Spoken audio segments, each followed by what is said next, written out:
अस्सलाम वालेकुम स्टूडेंट्स। आज हम जिस टॉपिक कवर करने जा रहे हैं वो है हमारे पास सम इफ़ का फंक्शन काफ़ी ज़्यादा इस्तेमाल किया जाता है, काफ़ी जगह पे इसका यूज़ किया जाता है। तो इसको इस्तेमाल करने के लिए हम कर लेते हैं, अपने पास लिखते हैं सम इफ़। ये हमारा आज का टारगेट है। इसको पूरा करने के लिए हमें ज़रूरत पड़ेगी थोड़े से डेटा की। थोड़े से डेटा से मुराद क्या है कि मैं यहाँ पे कर लेता हूँ अपने पास। सपोज़ मैं यहाँ पे कहता हूँ जी मुझे चाहिए कंप्यूटर कोर्सेज। मैं कंप्यूटर कोर्सेज करवा रहा हूँ जिसमें I T web, I web and web, total 6 entries कर ली ताकि समझने में आसानी हो जाए। तो मैंने यहाँ पे कुछ इसमें लिख दी अमाउंट। 8,000 रुपया फीस लिख दी मैंने MS ऑफिस IT की। 8,000 यहाँ पे फिर से लिख देता हूँ। वेब की लिख देता हूँ 12,000 रुपया फीस में। 1200 को 1000 कर लेते हैं हम लोग जी। उसके बाद फिर से IT आ गया, इसको कर लेते हैं जी 8,000 फीस।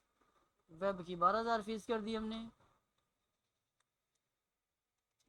ले जी, अब हम सम इफ को समझते हैं कि सम इफ एक्चुअल में क्या चीज़ है, क्या टारगेट क्या है, इससे कैसे काम लिया जा सकता है। इज इक्वल टू लिखना आपने SUM सम, और साथ ये देखिए फ़ौरन नीचे लिखा आ रहा है सम इफ़। पहले सम हमने ट्राई कर लिया है, अब सम इफ़ में जा रहे हैं।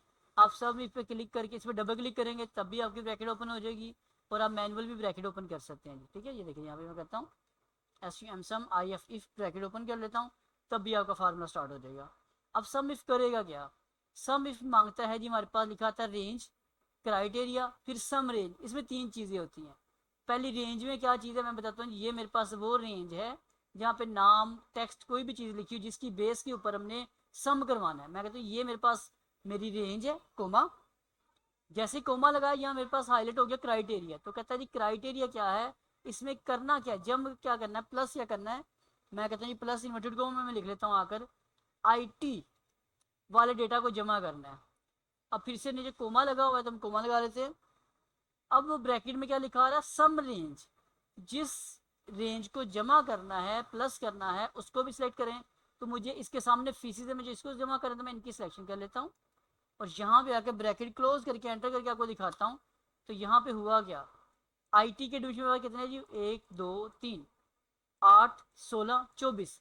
तो जो जो IT के कोर्स की फीसिस हैं वो यहाँ आपके सामने ऑटोमेटिक प्लस होगी। मैं इस फार्मूले पे डबल क्लिक कर लेता हूँ, या कीबोर्ड से F12 सॉरी बोल रहा हूँ F2 फंक्शन की में से F2 प्रेस करेंगे तब भी सेल एडिट हो जाएगा। आप यहाँ पे अगर अपने इन्वर्टेड कोमा में आगे दूसरे कोर्स का नाम लिखते हैं कि वेब के एडमिशन की कितनी फीसें कलेक्ट हुई हैं, तो कह रहे हैं जी 36, क्योंकि 12 24 और 36,000 जमा हो चुका है। तो ये बिल्कुल सिंपल आसान मेथड है इसको समझने का, सम इफ को।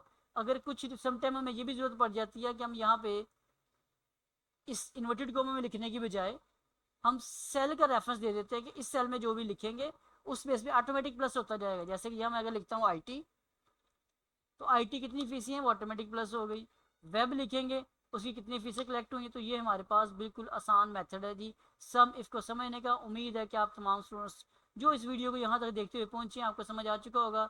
समझ आए तो इस वीडियो को लाइक से जरूर कीजिएगा। चैनल पे फर्स्ट टाइम आए तो सब्सक्राइब कर लीजिएगा। मुलाकात करते हैं नेक्स्ट वीडियो में। तमाम दोस्तों को मेरी तरफ से जी अल्लाह हाफिज़, बाय बाय।